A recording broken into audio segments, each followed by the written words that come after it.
Welcome back to Ophelia. A quick refresher if you drifted off last night. After the raid at the White Heron Tavern, Ophelia forgave Hamlet for walking away mid-argument. Even still, she found herself alone when Hamlet was called away suddenly to return to school. Then she received an official summons to appear before the king. With Hamlet gone and danger pressing in from all sides, Ophelia walked towards the summons with the quiet resolve of someone who knows she cannot turn back.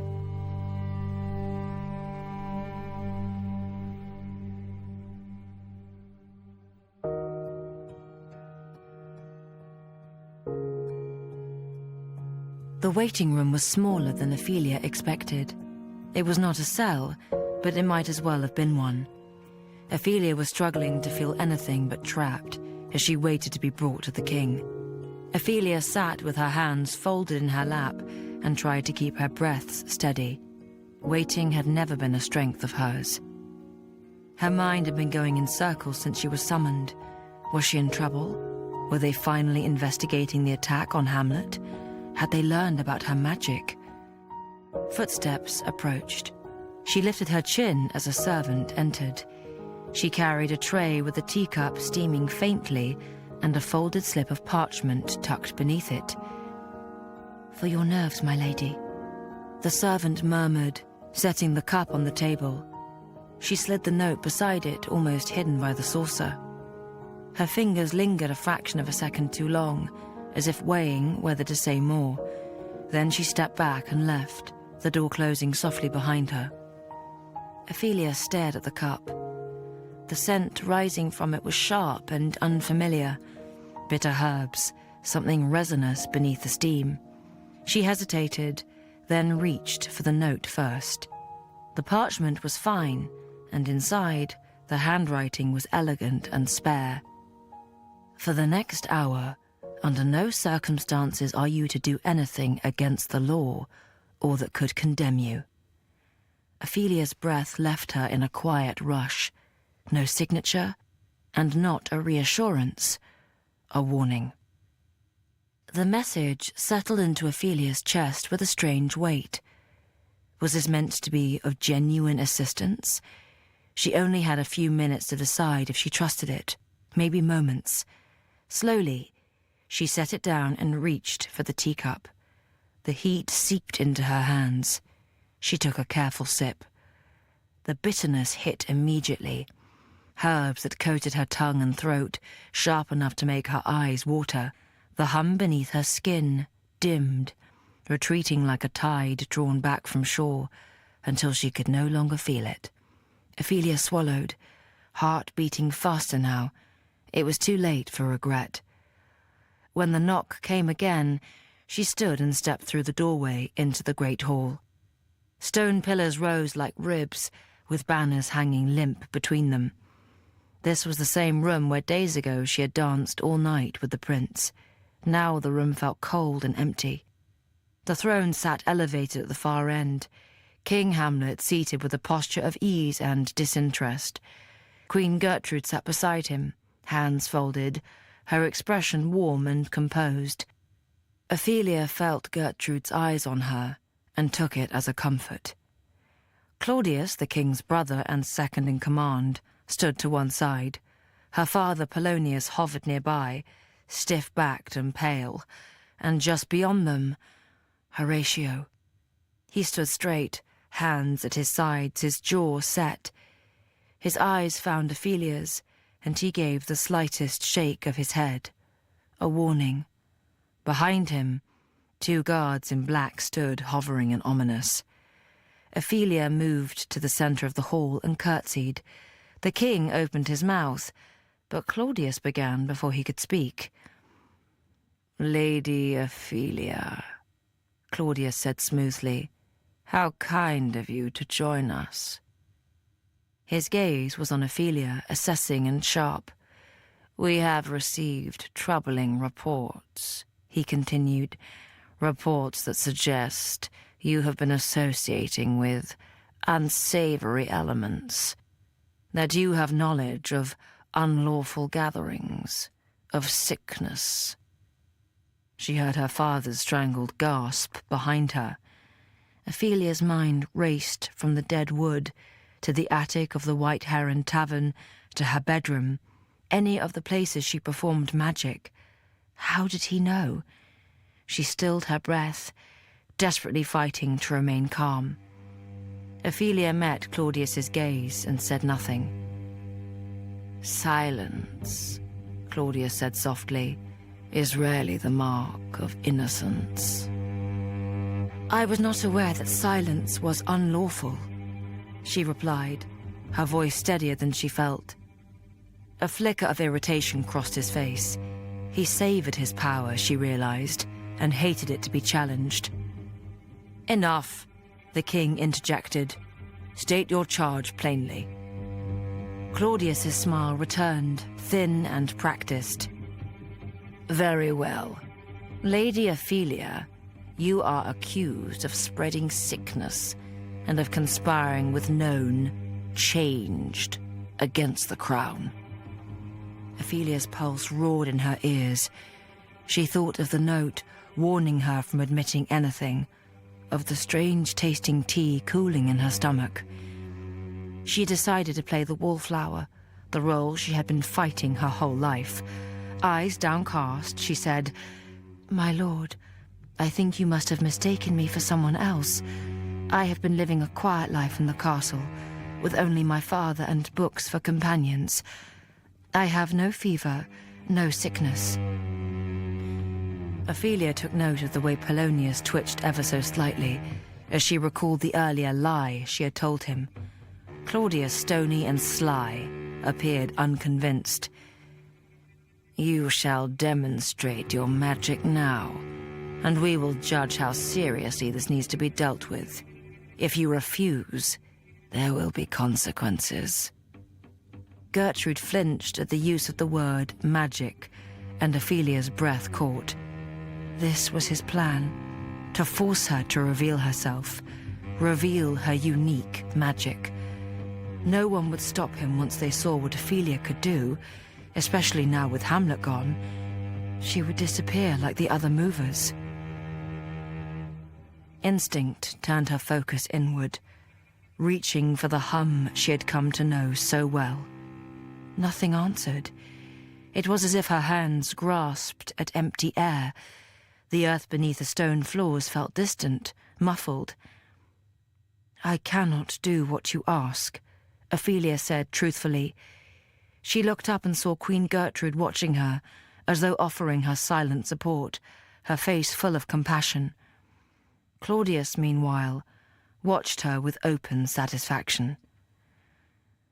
"Perhaps," he said, "your companion, who you were seen with walking through the city, would like to assist." Before she could move, one of the guards struck Horatio. The sound of the hit echoed through the hall. Horatio staggered but did not fall. Blood bloomed anew at his lip. Ophelia's heart stuttered with horror. She cried out, "Stop!" "Show us," Claudius said calmly, "or he suffers again." She turned fully towards Horatio, terror and fury crashing together inside her. She reached desperately for the earth. Their eyes met, and he shook his head again. He didn't want her to act. She didn't care. She wanted to help him. But under her skin she felt nothing. She tried to cry out, to admit her magic. Whatever it took to make this stop. But when she opened her mouth to say this, she couldn't make a sound. She tried again, but nothing. The tea, she realized, frantically. She could do nothing. Claudius looked to the guards again. One raised his gauntlet to strike. "That is enough," the king said, his voice ringing through the hall. Everyone froze. "Your methods become more and more barbaric," said Queen Gertrude to Claudius, a look of disgust across her face. "Your Majesty," Claudius began. "I said enough," the king repeated, sharper now. He rose slowly from the throne. "Claudius, you have been pushing the limits of my patience of late. as well as the limits of your own power. There is clearly nothing to this young woman, and you attack my scholar in the process. I tire of this." Claudius spread his hands. "We are protecting the realm. At this moment, I am beginning to doubt it." The king sneered. His gaze shifted to the queen, who nodded gently in approval. Ophelia's chest heaved, full of fear and fury. For once, the Wallflower Act had helped save her, but it wouldn't save anyone else, especially not the magic users of Darkia. The tea meant she couldn't move Earth or admit to magic, but maybe she could speak the truth of others. Ophelia stepped forward. "My king," she said, her voice trembling but clear, "I beg you to listen. Magic users are not merely being removed from Darkia. They are disappearing." Queen Gertrude's focus snapped to Ophelia. "They are taken in the night," she went on, "from homes and markets and roads. Claudius's men call it treatment, but no one is heard from again." Ophelia made eye contact with Claudius. If looks could kill, she would be dead. "These laws were meant to protect the people," Ophelia continued, "but they are being used to hurt them, to erase them. I ask you, please, to look for yourself, speak to the families, follow the disappearances." The hall went still. Queen Gertrude had become pale. Claudius was red with silent fury. The king studied her for a long moment. When he spoke again, his voice was quieter. "I believe," he said slowly, "that these measures keep my people safe."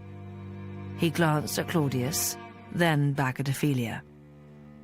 "I will decide for myself," he said. "Until then, this ends." He turned to Horatio. "You are dismissed, both of you." Relief crashed through Ophelia so hard her knees nearly gave way. She made eye contact with Queen Gertrude once more. The shock the queen had shown moments ago was gone. Again she wore a mask of watchful calm. Ophelia's feet carried her out of the hall and into the castle courtyard. Horatio followed right behind her, swaying. She quickly helped him to a bench, ensuring he didn't tumble over as he sat. "That's twice I've been hit because of you," he mumbled, touching his cheekbone gently. "I did not ask for the royal family's singular focus on me," she muttered back. The words tasted bitter in her mouth. She felt sick to her stomach. "Was the tea from you, the one that made my magic go away?" she whispered. "What?" he said loudly, and turned to her, wincing at the movement. "The tea. A servant gave me tea and a note telling me not to do or admit to anything unlawful." Horatio looked at her for a moment, then shook his head.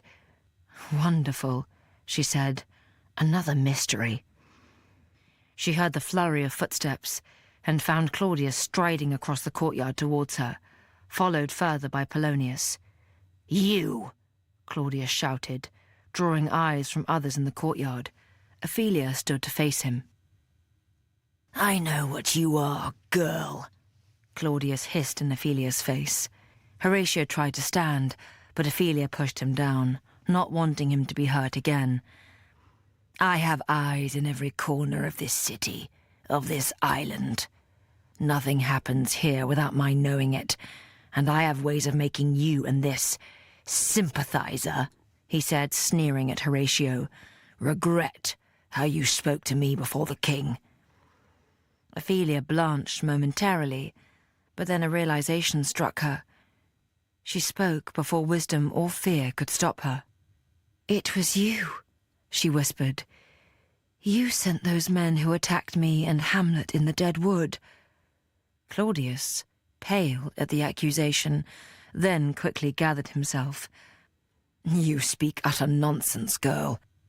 Everyone knows the King of Norrig is looking for ways to destabilize the throne here and take it for himself. The attack on Hamlet must have come from him." Ophelia had no evidence or proof to the contrary, other than feeling in her heart of hearts that it had been Claudius trying to kill Hamlet that day. When all the men had disappeared, Claudius had her followed, concluded that she had magic. Before she could speak, Polonius finally hobbled up to the conversation, chest heaving at the effort to keep up with Claudius. "My lord," Polonius huffed, "whatever my daughter has said to offend you, keep your house in line, Polonius." Claudius snarled before stomping away. Ophelia let out a shaky breath and realized her hand was still on Horatio's shoulder, gripping his coat. She immediately released it and pulled her hand back. "Ophelia, how dare you put yourself in that position with Claudius?" Polonius was still pale, eyes wide with horror at the situation they had found themselves in. "He is a dangerous man to anger. Why would he think you had anything to do with magic? And why did you accuse him in front of the king?" he hissed. Ophelia, too tired to play the part anymore, looked at her father with an expression full of defeat. "I don't know. It just felt like the right thing to do." Polonius just shook his head in fury. "Your sense of morality will be the downfall of us all. I'm going to go to Claudius and try to undo the damage you just made. Do not spend any more time with undesirables," he said, his eyes falling on Horatio. With that, he hustled through the courtyard and down a passageway out of sight. Ophelia sighed and sat down next to Horatio, who was watching Polonius's path with a look of contempt on his face. "I need a drink. Care to join?" he said, looking at Ophelia's defeated expression. He led her through the castle hallways to the library. It was empty and solemn.